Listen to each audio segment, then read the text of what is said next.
Hey everybody! Have you picked up your copy of the Space Marines Bladeguard Veterans Kit? It's neat! Let's get to building, shall we?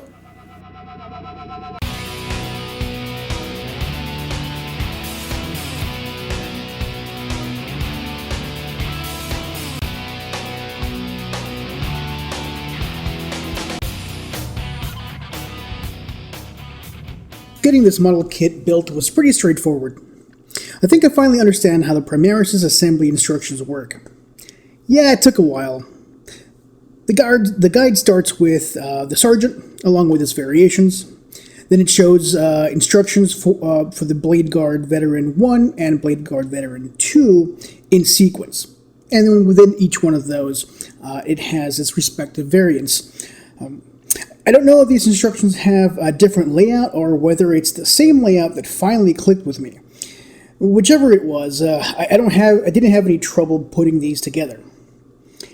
Each model has a satisfying number of variations, even if the pose for each is essentially the same.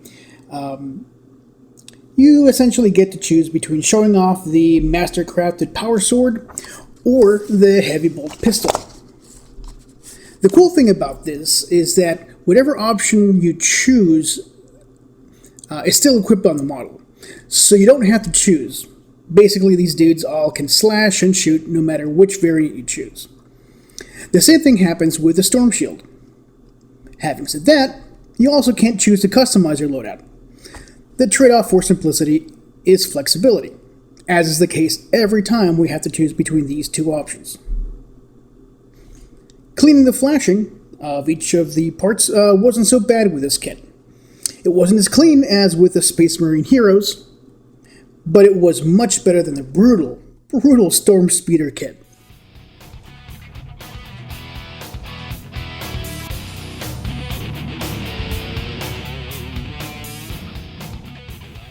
The way this thing fits on the model, the scabbard and sword thing, or the scabbard, it's a really unique connection, and it is freaking awesome. I don't know why, it's ingenious.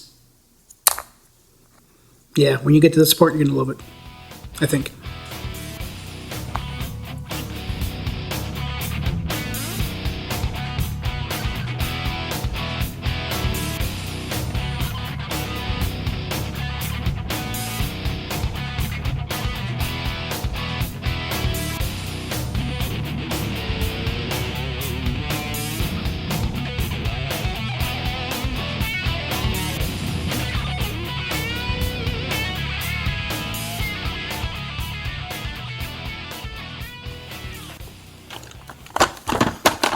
There's only two things on these models I'm going to modify.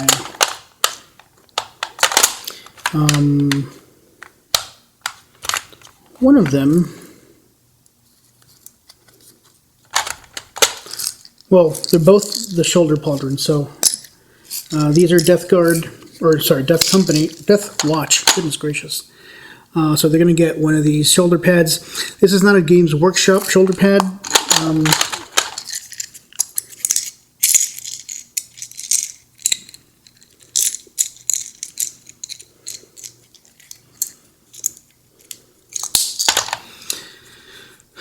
So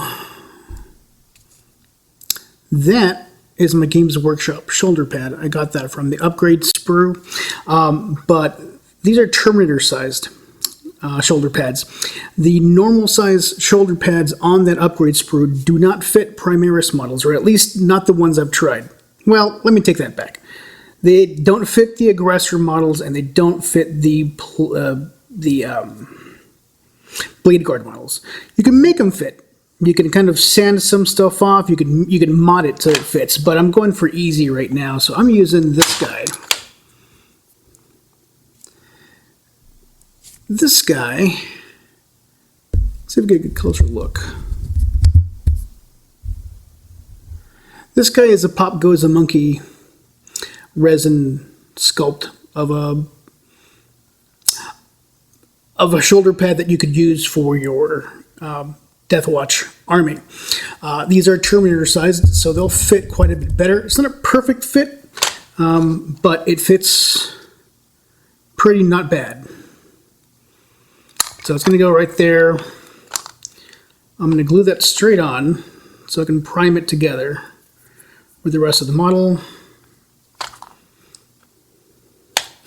Let me clean it up just a little bit. Yeah, this one looks a little bit different than the normal Games Workshop shoulder pad. Obviously, it's not a Games Workshop shoulder pad, so it's going to look different. But it's got kind of its own style, while still clearly being a Deathwatch compatible shoulder pad. So I'm going to put this away. The other thing I'm going to change is for the left shoulder pad, I get to choose a chapter insignia. So this is going to work fine. I can put a chapter insignia on there. And what I'm going to do is I'm going to reach in here. So these are all Terminator Pauldron insignia, also from Pop Goes the Monkey. So I'm going to pick one at random. I'm not going to look. And what did I pick?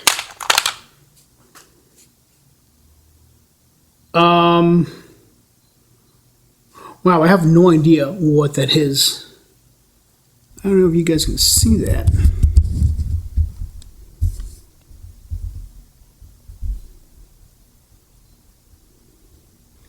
Yeah, I don't know what chapter that might be. It kind of looks like a manta, or maybe like an Eye of Sauron kind of a deal. I don't know. I'll have to double check and see what that is.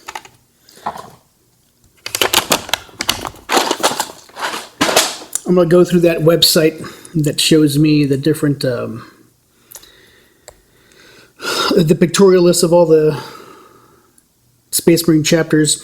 They'll have a prominent look at the insignias that they use, and so I'll be able to use that to figure out what chapter I could be using. And so that'll determine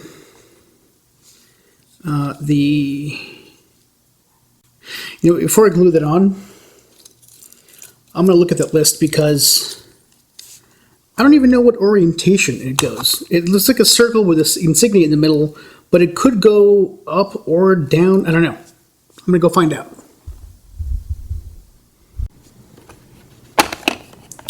Well, I hate to do this, but I could not figure out what icon this is. It looks like a manta of some sort, so I'm going to go back and pick again. All right, this is fine. This manta-looking thing, I have no idea what it is, and while I could make a custom chapter, it's going to drive me insane. I like to have all of my Deathwatch members from a known chapter. I don't know why. It's a thing. The shoulder pads are the only concession to like the codex that I use. So I want to make sure that these are as accurate as possible. But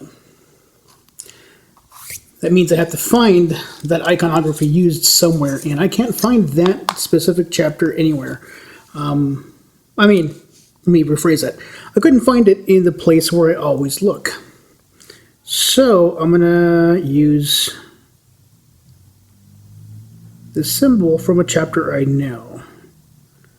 This is an Ultramarine chapter, or this is kind of an inverted omega.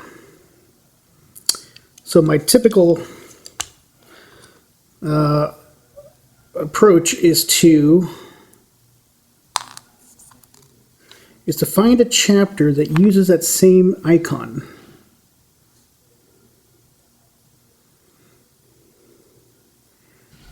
Gotta get it on there. So I'll find a chapter that's known that uses that same icon. And so a lot of times, so here for example, this Ultramarines. Right, let me fix my lighting here. So this could be an Ultramarines pauldron, right? Oh my gosh. Could be an Ultramarines shoulder pauldron. But sometimes the same icon is used for different chapters. Like you'll have a successor chapter that'll use the U, but it'll be like, I don't know, Nova Marines or something. Now that example doesn't really count because the Nova Marines do use a different icon. But that's the sentiment. So I'll go, if I have an icon, I'll look for a chapter that has an interesting color scheme and I'll paint up my shoulder pad to look that way. So that's what I'll do here. He has an Ultramarines icon for now. I might paint it up as Ultramarines, or I'll paint it up as a different successor chapter that also uses that same icon, or something very close to it.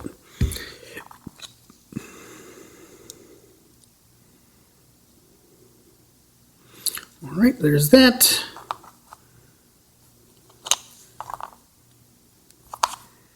And then a little temporary hold.